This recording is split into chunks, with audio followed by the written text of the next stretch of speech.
Je viens de terminer un appel coaching avec une femme de cœur que j'accompagne et j'ai beaucoup été touché par le partage qu'on a eu et surtout la situation qu'elle me décrivait et surtout un point que je vais te partager ici dans le but de t'inspirer qui est le fait de se culpabiliser sur le fait de ne pas se sentir au top en permanence.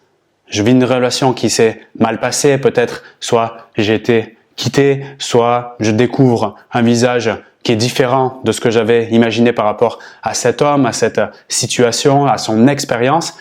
Bref, je me retrouve dans une situation où ça me mine, où je souffre. Clairement, c'est ce qui m'arrive en moi. Je souffre, j'ai de la tristesse. Je suis aussi des fois envahi par de la colère, la déception, enfin, un lot d'émotions qui est vraiment pas facile à vivre et je me retrouve face à moi-même, dans mon lit, le soir, à penser à lui, peut-être à penser à lui avec cette nouvelle femme qui est dans ses bras, peut-être à penser à nos moments forts, à ce qu'on aurait pu faire, à ce qu'il n'a pas encore eu le temps de découvrir de moi, de ma personnalité, parce que j'ai pas pu lui montrer le meilleur de moi. Et puis, je me retrouve dans le monde extérieur, peut-être au travail, peut-être face à mes amis qui me demandent si ça va, mais qui, quand elles me demandent ça va, j'ai le sentiment qu'au fond, il y a une petite pointe de envie de me piquer pour vérifier finalement que ça va vraiment pas et de m'amener sur une situation où je pourrais dire un mensonge émotionnel. Oui, ça va super bien.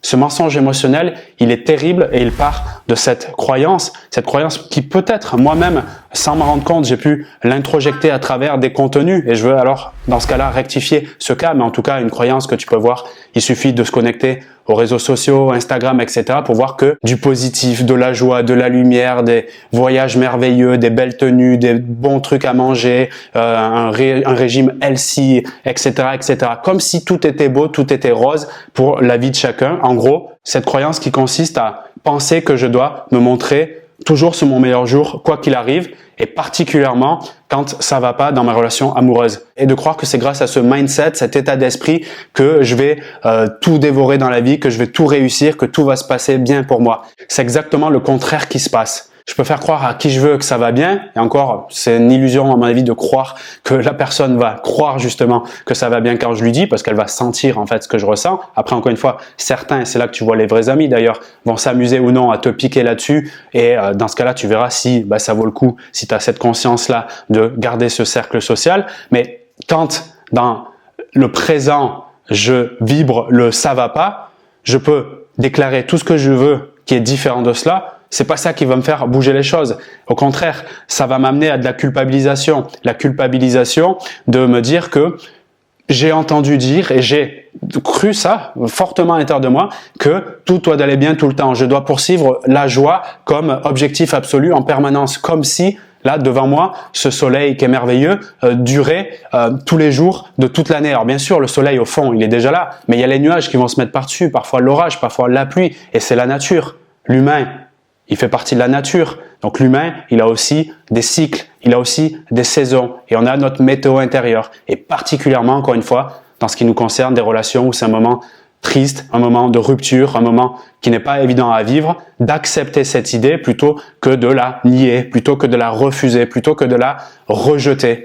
Quand je suis dans « je crois que je dois être bien tout le temps », je suis en vérité dans « je suis en train de me mentir à moi-même et je suis l'ombre de moi-même ». Finalement, je me fourvoie, je travestis ma personnalité et je renforce en fait ce qui est douloureux chez moi dans le moyen long terme. Alors que la vraie solution pour moi dans ce cas-là, que ce soit dans ma vie personnelle, que j'ai vécu également ce type de souffrance, mais aussi dans les accompagnements privés en coaching que je peux réaliser, il est évident que si je veux appréhender efficacement ce processus pour passer de la tristesse à l'amour, de la difficulté, de la souffrance au lien, de repartir vers la relation déjà de moi et à l'autre, c'est d'accepter ce qui se passe maintenant. Donc, je fais le constat de mon état, quel qu'il soit, que je sois triste, en colère, en joie ou que je sois angoissé, je fais le constat de cela. Voici l'état dans lequel je suis. Oui, effectivement, je suis triste, cet homme m'a quitté. Et à partir de là, deuxième étape, je m'engage à faire tout ce qui est en mon pouvoir pour aller mieux quotidiennement. Et là, je rentre dans quelque chose, d'un système qui est pour moi beaucoup plus sain et qui, encore une fois, dans le moyen et long terme, montrera son efficacité et donnera des fruits de meilleure qualité qu'utiliser cette stratégie de déni qui consiste à croire que je dois être bien tout le temps, peu importe ce qui m'arrive. Non, pour moi, un mindset, un état d'esprit qui est vraiment fort, c'est pas justement cacher ce que je ressens, c'est au contraire regarder et accepter pleinement ce que je ressens pour en faire une force. Au fond, je suis vraiment fort quand j'accepte de me montrer vulnérable et non pas quand je cache sous le tapis toutes mes émotions. Je voulais vraiment te passer ce message à chaud qui, j'espère, d'une manière ou d'une autre, selon la situation que tu es en train de vivre maintenant, peut t'inspirer, peut t'éclairer. Si tu penses que c'est le cas et que ça peut toucher autour de toi des femmes qui vivent cette situation qui peut être douloureuse, eh bien partage-leur cette vidéo. Mon but, c'est qu'on sorte de cette culpabilisation qui consiste à imaginer que tout doit être beau, tout doit être rose en permanence. Non, et j'en parlais dans une précédente vidéo où je disais qu'il n'y a pas d'amour sans risque. Et le risque parfois, c'est de se mettre les pieds dans le tapis. Le risque parfois, c'est de souffrir. Mais tant que je suis pas dans la reconnaissance de ce risque et dans l'acceptation quand je le vis pleinement, au fond de le respirer, j'en souffrirai d'autant plus par la suite et j'essaierai de m'en protéger. Et en essayant de m'en protéger, eh bien, je m'éloigne de ce que je veux le plus au monde, à savoir l'amour. Si tu veux partager ton expérience ou faire un commentaire par rapport à ce sujet,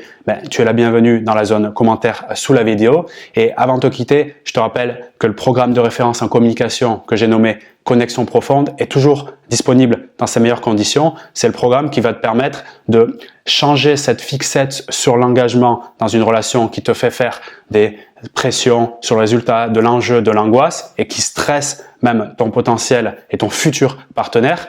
Mais on va plutôt orienter sur qu'est-ce qui est en mon pouvoir, qu'est-ce que je peux maîtriser pour favoriser une relation stable et durable et au fond l'engagement de mon partenaire. Et pour cela, on va aller travailler sur 4 grands piliers que je nomme le pont de la connexion. Le but, ça va être d'identifier quels sont ces piliers, comment mesurer le niveau de connexion sur chacun de ces piliers. Après cela, tu verras, je te révélerai des secrets de communication appliqués aux relations hommes-femmes très étonnants qui proviennent entre autres d'approches de croissance personnelle telles que la PNL. Après avoir visionné ce programme, c'est un programme vidéo, tu verras immédiatement, tu auras une grande clarté d'esprit sur tes relations. Ça te permettra d'avoir une hauteur de vue et une grande confiance sur ta capacité à implémenter en fait les bonnes pratiques. Dit d'une autre façon, à choisir les bonnes solutions, les bonnes techniques pour améliorer ta communication et ta relation avec l'homme que tu veux. Je te laisse découvrir les détails du programme dans la description de cette vidéo. C'est le premier lien qui s'affiche. Comme ça, tu pourras débloquer ton accès dès maintenant.